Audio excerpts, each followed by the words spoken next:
10 devlogs. Wow, we're already at 10 devlogs. Welcome back once again everybody to another update on our upcoming story-driven RPG, Exodus Rising. September has somehow gone by even faster than August, and we've got a ton to cover in this video, so strap in and get ready to see what we've been up to. With the development of Exodus progressing smoothly across the board, we're now reaching the stage where we're able to polish our gameplay and refine some of our environments. One of the places that we've been working on throughout September is the Atarnite Mine. The last time we showed you all this area was 5 months ago, back when we had just completed the general layout. When initially designing the mine, we wanted you to feel claustrophobic traversing it, with tight tunnels surrounding you, ready to collapse at any moment. However, after some recent playtests, we found that this very enclosed environment just ended up feeling very frustrating to traverse, as the camera would constantly clip through its surroundings. As a result, we've decided to expand all of the mine shafts and tunnels in this mine to better suit the third-person camera we're using. Some of you may remember that we faced a similar issue back in July, with the camera clipping on the interiors of our buildings. Our solution for that was bringing the camera closer to the player. However, this wasn't as viable for the mine, as a lot of the sections in this area vary drastically in size, and we didn't want the camera constantly adjusting during gameplay and throwing off the flow of combat. For this reason, we found that increasing the size of the tunnels was the best solution. On a less general note, we've been reworking specific sections of the mine as we felt that we could deliver much more interesting gameplay in them. One such area is this long mine shaft, which was previously filled with different enemies for you to defeat. We decided that it would make for a much more fun and interesting experience if we adjusted this section and used it to break up the combat within the area. As a result, this long tunnel is now being replaced by a bendy path that you have to climb, whilst avoiding minecarts filled with explosives. Adding sections like this is really helping to deliver the varied gameplay that we're going for with Exodus, something that we've touched on in more detail in the past, with the lower city in particular. I also have to add that it was quite a lot of fun stress testing the bomb carts. I can safely say that these things are pretty optimized. Anyway, something else we've been working on in the Atarnite Mine is setting up our enemy encounters, utilizing NPC tethering. If you missed our 7th devlog, where we talked about this in more depth, this allows us to set enemies to return to their spawn point and or despawn if you enter or exit a certain radius, which helps a ton with keeping the game running smoothly. Whilst our level designer has been setting up these enemy encounters, we've also been adding in new visual effects and sound effects throughout the area, and it's been crazy to see just how much of an impact these two things alone can have on bringing the world to life.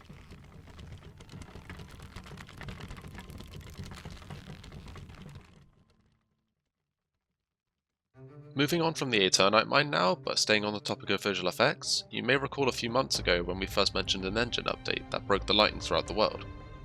Since then, we've been steadily restoring the lighting across the game, which includes not only our environments, but also various visual effects, such as our magic spells. It's been really nice to use some of the spells in combat again, and while some of them still need lighting adjustments, we've made some great progress on restoring them to how they used to be.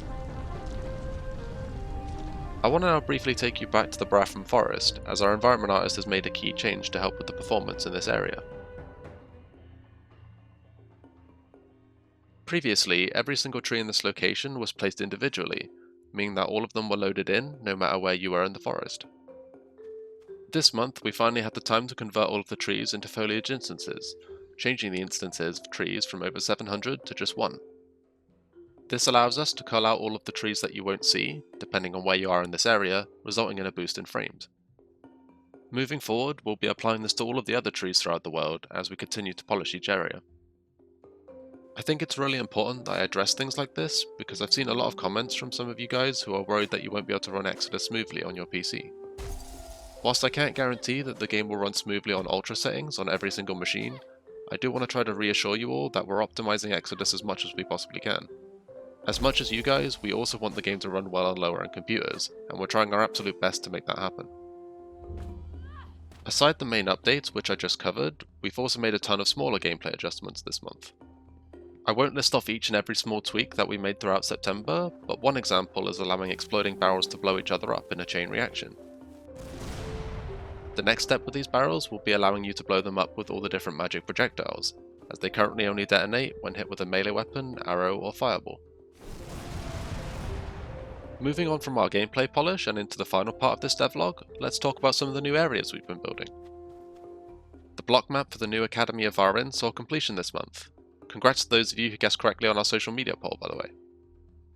Academies and schools have been some of my favourite locations in Fantasy Worlds, and so I'm excited to see how this area progresses throughout October. To end off, let's take a trip to South Vale, the newest addition to the world of Exodus Rising. South Vale is being designed to be very open, a stark contrast to any of the other areas that we've shown off thus far. With a vast area to explore, you'll come across many different NPCs, side quests and challenges to take on, but of course you always have the option of instead pushing forward the main story if that's how you prefer to play. One of the many activities you'll encounter here is the Palawan race, which is currently a work in progress. As implied by the name, this activity involves you taking control of your own Palawan and racing down some different tracks. Score yourself a victory and you'll be rewarded with gold, or maybe even some unique items. Oh, and yeah, for those of you in our Discord wondering why we asked you to try out that clicking test a while back, it was for this. Overall though, as a bit of a country boy at heart, these farmlands are slowly shaping up to being one of my favourite places in the game. It's been pretty crazy to see how this area has developed throughout September, and whilst it still has a long ways to go before it's complete, I'm really excited to see you all explore around to see what you can find. And on that note, that concludes our 10th dev update, spanning September 2021. As always, I hope you all enjoyed it, and a big shout out to everybody who made it all the way through to the end. Before I say goodbye today, I want to let you guys know that October 1st, tomorrow as of when this devlog has been uploaded, is our alpha trailer's 1 year anniversary.